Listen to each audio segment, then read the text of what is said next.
Գյուրջան Կասկադ, հասանելի բնակարաններ 65 ամիս մարման ժամկետով։ Սելայնակիցներ, կառավարությունն այս տարի էլ օրիգինալ չգտնվեց եւ որևէ կերպ իրեն նեղություն չտվեց բացատրելու, թե ինչ կապ կա այս փաստաթղթի միջև եւ ինչ եւ այս փաստաթղթի միջև։ Այս երկու գրքույկների մեջ որևէ կապ չկա։ Սակայն Նիկոլ Փաշինյանը վերջապես խոստովանեց, որ որևէ կապ չկա ձեր նախընտրական ծրագրի հետ 116 էջ ամբողջը չեմ տապել, բայց վստահ եմ սա ձեզ ծանոթ է։ Եվ բայց ինչի մեջ, որովհետև ոչ սրա մեջ կապ կա, ոչ սրա մեջ կապ կա, ոչ սրա մեջ կապ կա, վերջը ինչ ծրագիր եք իրականացրել։ Մարդը խոստովանեց, որ մի բան խոստացել են, ուրիշ բան արել են։ Կոպիտ ասած ժողովրդին խաբել են, գցել են։ Բայց ով է մեղավոր, իհարկե հպարտ ժողովուրդը։ Եկեք խոստովանենք, որ 21 թվականի մեր նախընտրական ծրագիրը եղել է միջին վիճակագրական պսևդո-դաշնակցական ծրագիր, այս ծրագրով գնացել ենք ժողովրդի մոտ, ժողովուրդն այս ծրագիրը մի կողմ է դրել, չեմ ուզում պատռեմ, չնայած դուք ասեցիք պատռել է եւ մեզ պարտադրել է ուրիշ օրակարգ։ Ներեցեք, դա ինչպես։ Այդ ոնց։ Այդ երբ այդ նոր օրակարգը ձևավորվեց, ձևակերպվեց, ձեզ ներկայացվեց, հաստատվեց, մեկը մյուսի հետ ոչ մի կապ չունի։ Սելայնակիցներ, Նիկոլ Փաշինյանն ու իր թիմը ձեզ բազում խոստումներ են տալիս, ինչպես տվել են 5 տարի առաջ։ 2 օր առաջ խոստովանեց, որ չի կատարել ու էլի չի կատարելու։ Որովհետև դուք ուզել եք մի բան, ինքը առաջարկել է ուրիշ բան։ 21 թվականին ձեզ հաջողեցրեց մոլորեցնել։ 26-ին էլ եք մոլորեցվելու։ Վստահ եմ, որ ոչ։ Ձերի հայրենակիցներ, Նիկոլ Փաշինյանն ու իր քաղաքական թիմն այսօր հայտարարում են, թե Հայաստանում եւ նրա շուրջ ստեղծված իրավիճակը խաղաղություն է։ Դրա միակ հիմնավորումն այն է, որ սահմաններին կրակոցներ չկան։ Հարյուրամյա պատերազմի օրերին էլ ամեն օր ֆրանսիացիներն ու անգլիացիները հո չէին կռվում։ Պատերազմի ժամանակ կար հանդարտ դարաշրջան եւ շատ երկար։ Պատերազմը վերջանում է, երբ պատերազմը ծնած պատճառն է հանգուցալուծվում։ Սելայնակիցներ, պետք է ընդունենք, որ այս իրավիճակը խաղաղություն չէ, որպեսզի ձգտենք իրական խաղաղության։ Խաղաղության, որը կապահովի հակամարտ կողմերի կենսական շահերի պաշտպանությունը։ Սելայնակիցներ, մենք դեմ չենք խաղաղության, ինչպես փորձում է ներկայացնել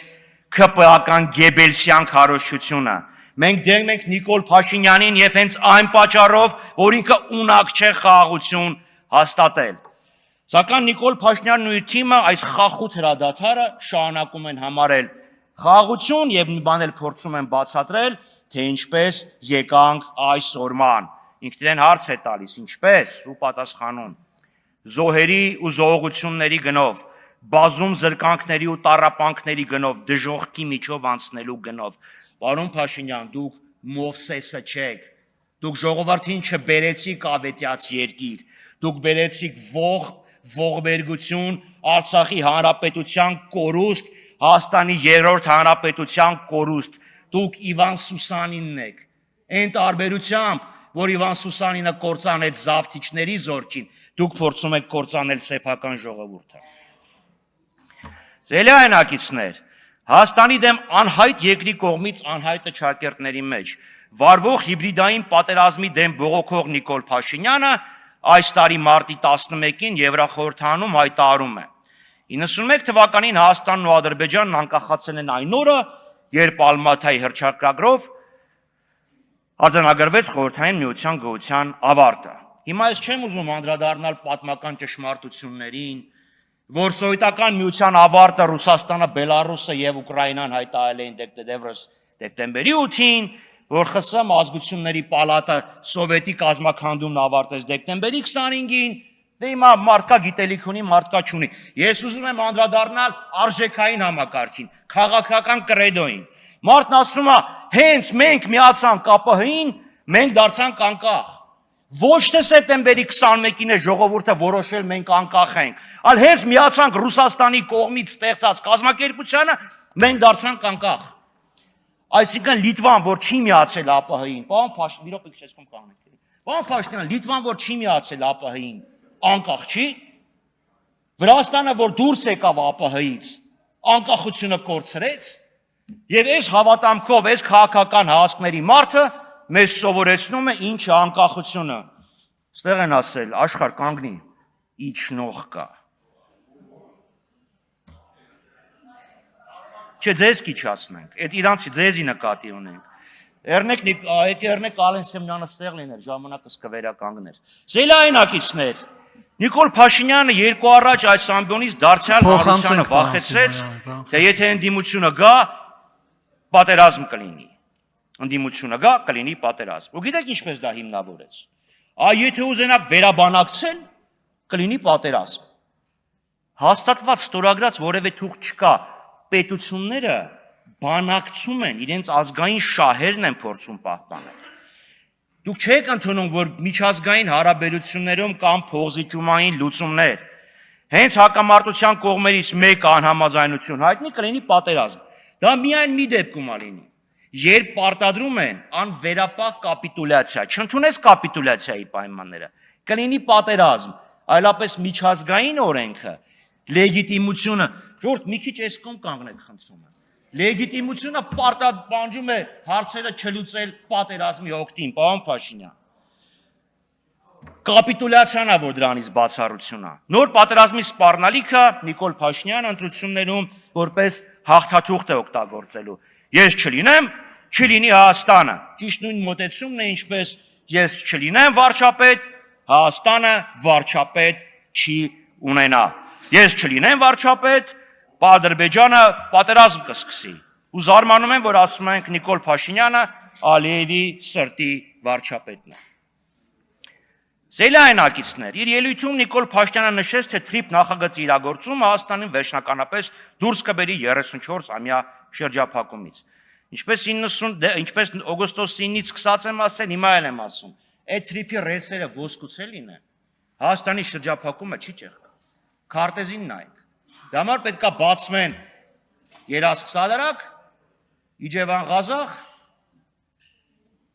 Գյումրի-Կարճ ճանապարհները, որոնք փակ են եւ Ադրբեջանը որևէ ցանկություն մինչ այժմ չի հայտնում։ Ադրբեջանը փաստորեն ստացել են Միջանցքի խոստում, մեզ տալիս են որպես փոխադարձ առավելություն սահմանափակ տրանզիտ։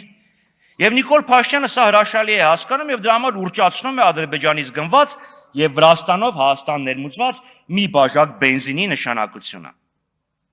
Ավելին,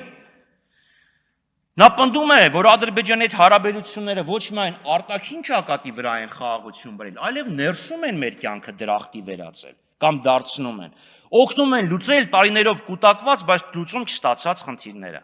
Իբրև ադրբեջանական նավթամթերքի ներկրումը ի վերջո այն գործոնն էր, որի արդյունքում իշխանություններն ավարտեցին նավթամթերքի շուկամ մենաշնորհի կազմաքանդման օպերացիան։ Նույն ընկերությունները, նույն մասնաբաժինը, նույն ծավալը համարյա ինչ մոնոպոլիա, ինչ մենաշնորհ։ Ասում է Հորմուզի նեղուցը փակվեց, բայց եթե այտեսեք մենք ուրեմն այնքան բենզին ենք բերել, որ դա մեր վրա չի ազդել։ Հորմուզի նեղուցը մի ամիս առաջ է փակվել։ Երկրորդ խմբականակը բենզինի ներմուծվել է ըստ մամուլի հունվարի 8-ին 1000 տոննա I92, 1800 I95, 1000 տոննա էլ դիզվառելիք։ Որ այնքան բենզին չէիք բերել, որ կարողանայիք չեզոքացնել Հորմուզի փակումը։ Կրկնում եմ, բենզինը նախորդ տարվա դեկտեմբերին էլ հաշված ընդամենը մի բաժակ է։ Տարեկան մեր պահանջարկը 200,000 տոննա։ Բերել ենք 5000-ից պակաս։ Թե չէ հայ մոնոպոլիա, հայ մաֆիա, հայ մարդ, հայ աշխարհ, հայ հեռախոս, այդ 5%-ը ո՞նց ազդեց մոնոպոլիայի վրա, ո՞նց ազդեց գների վրա, ո՞նց ազդեց մաֆիայի վրա։ Ուրեմն ինչու է Նիկոլ Փաշինյանը ուրճացնում այս խնդիրը։ Պատճառը մեկն է։ Չեն բացառում, որ վաղը ասեն ադրբեջանցիները օգնեցին հաղթելու հայկական մաֆիային եւ նաեւ միջազգային մաֆիային, Կոզա Նոստրա եւ այլն։ Հաղթեցինք։ Դե հիմա ադրբեջանցի ոստիկաններն էլ թող գան, որ օգնենք, որ փողոցում այլ մարդիկ իրար չսպանեն։ Երբ թերթը բացում ես, կրակել են, սպանել են, վրաերթա տեղի ունեցել, ադրբեջանցի ոստիկաններն էլ թող գան ստեղ։ Ավելին ասեմ ձեզ, արդեն հայտարարել են, որ Ադրբեջանն է Հայաստանի անվտանգության երաշխավորը, Ումից հա երաշխավորում չեն ասել, բայց որ երաշխավորն ասել են, այնպես որ շատ չզարմանաք, որ վաղը Ադրբեջանի ասկերներին էլ գան, որ Հայաստանի անվտանգությունը երաշխավորվի։ Ավարտեք։ Այսօր թվում է ոչ իրատեսական, բայց հարց է։ Արցախ Հայաստանը եւ վերջից հետո էլ էր շատ Ավարտեք։ Չէ, էլ չկա ժամանակ։ Ես ասում եմ ավարտում եմ։ Դե ավարտեք։ 18 թվականին մոլորեցեցիք, 21-ին մոլորեցեցիք, 26-ին էլ չի ստացվելու։